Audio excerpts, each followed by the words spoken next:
Assalamualaikum Assalamualaikum warahmatullahi warahmatullahi wabarakatuh. wabarakatuh. Allow us to introduce ourselves. My name is Jasmine Henry and My name is Sipa Insani. today we are going to present a topic about international relations. Foreign and defense policy. Britain today is a medium-sized power but still plays an important role in global affairs through its diplomacy, economy, and military.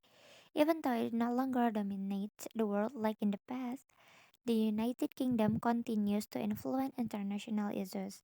Its foreign policy focus on stability, democracy, and human rights while also maintain a close relationship with the United States, often called the special relationship.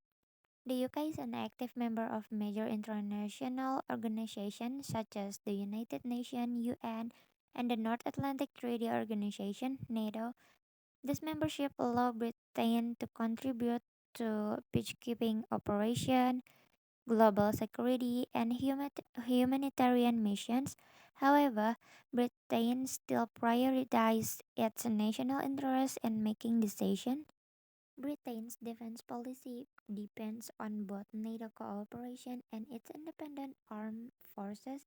The country maintains nuclear weapons through the Trident submarine system, ensuring national security and deterrence. Although the government has reduced defense spending, it continues to modernize its military to face new global challenges. Main aspects of defense policy include participation in NATO collective defense, maintain of nuclear deterrence, modernization of military forces, and balancing global involvement with national interests.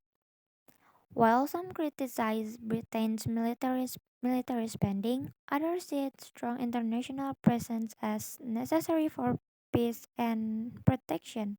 Next is Empire and Commonwealth.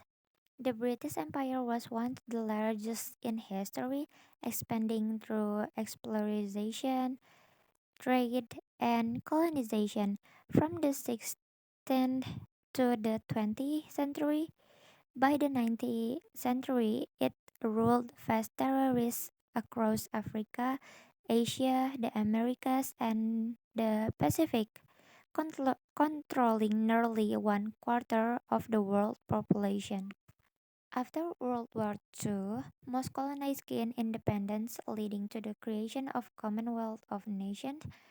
It is voluntary association of independent countries that share historical ties and work together on issues such as education, economy, and human rights. Today, the Commonwealth includes over 50 member countries.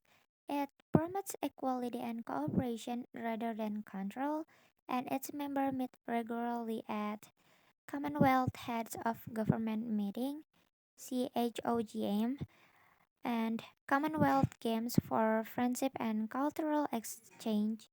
Although Britain's influence has declined compared to the past, it still maintains diplomatic and cultural ties with many Commonwealth members. Modern Britain now focuses on relations with Europe and the United States, but the Commonwealth remains a symbol of shared history, values, and cooperation. The European Union. After World War II, European countries wanted to prevent another devastating conflict and rebuild their economies. This goal led to the creation of the European Economic Community (EEC) in 1957. At first, Britain did not join because it focused more on its Commonwealth connection and close relation with the United States. In 1955, a national referendum confirmed Britain's membership, but political debates continued for decades. Some governments support closer cooperation, while others preferred a more independent approach. Britain often joined EU policies that benefit its economy but refused those that limited national control. It supported the single market and free trade but rejected the euro, keeping the pound sterling.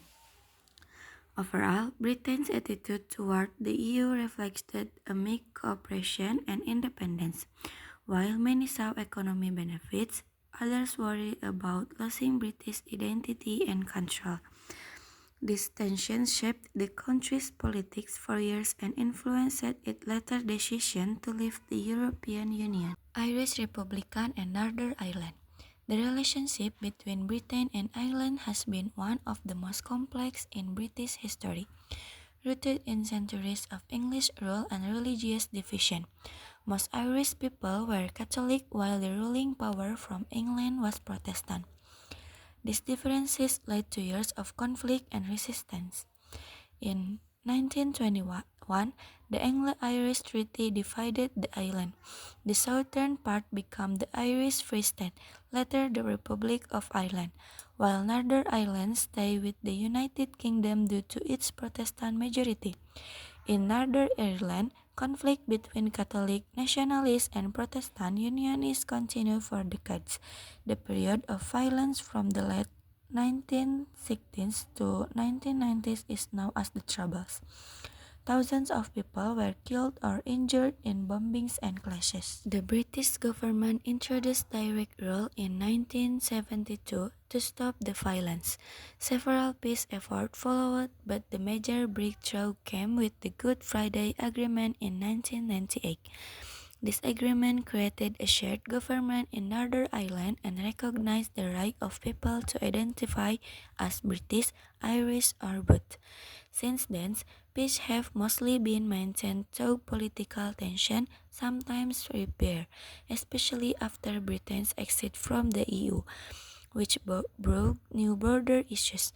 Despite the challenges, the peace process remains one of Britain and Ireland's most important achievements, showing progress from conflict toward lasting cooperation. Conclusion. Britain's global role has evolved from an empire into a modern democracy that values cooperation and independence. Through its foreign and defense policies, the UK maintains influence while protecting national interests.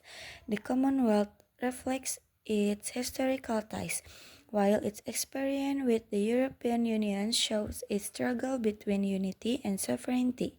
The peace in Ireland also proves Britain's ability to turn conflict into cooperation. Altogether, these aspects show how the UK adapt to global changes while keeping its identity and values. That's all from us. Thank you for your attention. Wassalamualaikum Wassalamualaikum warahmatullahi warahmatullahi wabarakatuh. wabarakatuh.